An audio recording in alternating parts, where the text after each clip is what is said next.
সালামু আলাইকুম। প্রথমেই সবাইকে ক্লিয়ার করি যে আমি আপনার কোরআন এবং সুন্নাহর বাহিরে কোনো ভবিষ্যৎবাণী বিশ্বাস করি না। তারপরেও যারা আমার নিউজগুলো গেল 2 থেকে 3 বছর শুনছেন অথবা 4 বছর শুনছেন, রাশিয়া ইউক্রেন যুদ্ধ, তখন থেকে একটা নাম আপনাদের কাছে পরিচিত। নামটা কি? বাবা ভাঙা। তবে তিনি কোনো পুরুষ নন, বাট তার নামটাই হচ্ছে বাবা ভাঙা। তিনি আদতে একজন নারী। কোন দেশের নারী? কুইজ খেলি, কমেন্টে লিখেন। যারা নিয়মিত নিউজ জানেন, একদম লাস্টে বলবো, আমি কমেন্ট দেখবো, ঠিক আছে? তো এই নারী অতিপ্রাকৃত কিছু শক্তির অধিকারী ছিলেন। এমনকি মৃত্যুর আগে পৃথিবীতে আগামী বছরগুলোতে বা আগামী দিনগুলোতে কি কি ঘটবে এ নিয়ে বেশ কিছু ভবিষ্যৎবাণী করে রেখেছিলেন। তো সবগুলো যে ঘটছে তা না, তবে পৃথিবী জুড়ে কাঁপানো বেশ কিছু ঘটনা, এই সুনামি, প্রিন্সেস ডায়না, 1/11-এর যে 9/11-এর যুক্তরাষ্ট্র যে হামলা, মানে এখানে অনেক কিছুই, একটা শক্তির উত্থান পতন, এ নিয়ে অনেক ভবিষ্যৎবাণী করছেন যেগুলো ঘটে গেছে। করোনা নিয়েও তার বক্তব্য ছিল।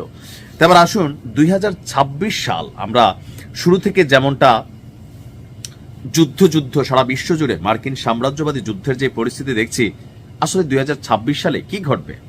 বাংলায় একটা কথা আছে, সকালের আকাশ দেখলেই বোঝা যায় দিনটা কেমন যাবে।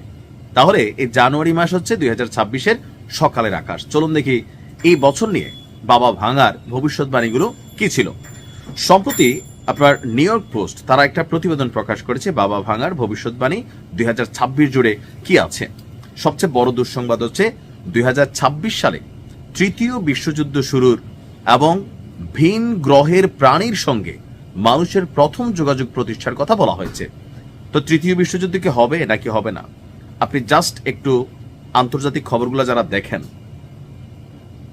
কোন জায়গাটা এখন সুস্থ আছে, স্বাভাবিক আছে, লড়াই নাই।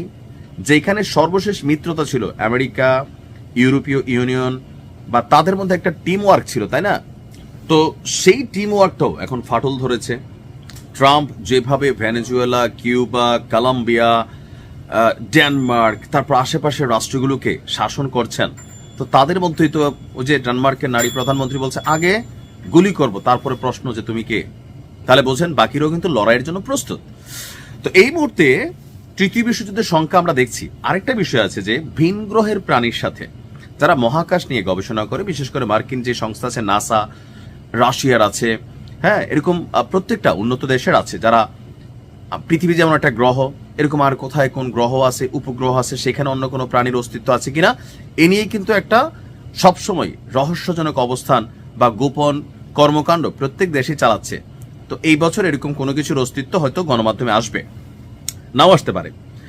এরপরে তার যেই আরো যে বক্তব্য আছে যে এবছর নতুন একটা শক্তির উদ্ভব হওয়ার পথে থাকবে। এটা নিয়ে গত বছর বলছিলাম, প্রথম বিশ্বযুদ্ধের আগে সারা পৃথিবী জুড়ে যুক্তরাজ্য, অর্থাৎ আজকের জনের যুক্তরাজ্য, ব্রিটিশরা সারা পৃথিবী শাসন করত, তখন আমেরিকারও পটাইছে। দ্বিতীয় বিশ্বযুদ্ধের পর থেকে মার্কিন যুক্তরাষ্ট্র, আজকের দিনে সবচেয়ে শক্তিশালী অর্থনৈতিক সমরনীতি তাদের কাছে, যুক্তরাজ্য পিছনে পড়ে গেছে, অনেক দুর্বল। আমেরিকান না, অনেক দেশ থেকে যুক্তরাজ্য দুর্বল হয়ে আছে। বাবা ভাঙার ভবিষ্যৎবাণী হচ্ছে তৃতীয় বিশ্বযুদ্ধে আমেরিকার পতন হয়ে যাবে। আমাদের এই অঞ্চল থেকে, অর্থাৎ এশিয়া, মধ্য এশিয়া বা এই সাইড থেকে, আর্কটিক, নন আর্কটিক অঞ্চল থেকে একটা শক্তির উদ্ভব হবে। এখন এই শক্তিতে সবার আগে যার নাম চীন, সবার আগে, পাশাপাশি রাশিয়া। তবে যেহেতু তাদের মধ্যে মিত্রতা আছে, আমার ক্যালকুলেশন, অর্থনীতি সবকিছু ঠিকঠাক থাকলে এটা চীন হবে। এখন চীনের সাথে আপনি দেখেন বিশ্বজুড়ে চীনের আধিপত্য, তাদের ব্যবসা বাণিজ্য, তাদের সব দিক থেকে তারা কিন্তু একটা সেটেলমেন্ট আছে। আর আমেরিকা চীনের মধ্যে সম্পর্কের জায়গাটা খুবই খারাপ। তো বাবা ভাঙা সম্পর্কে একটু তথ্য দিয়ে শেষ করছি। 1991 সালে বর্তমান উত্তর ম্যাসিডোনিয়ায় জন্মগ্রহণ করেছিল আপনার ভ্যানজিরিয়া পাভেন্ডা গুশতেরোভা। মাত্র 12 বছর বয়সে এক টর্নেডোর কবলে তিনি পড়েছিলেন। সেই টর্নেডোর কবলে পড়ে তিনি তার দৃষ্টিশক্তি হারান।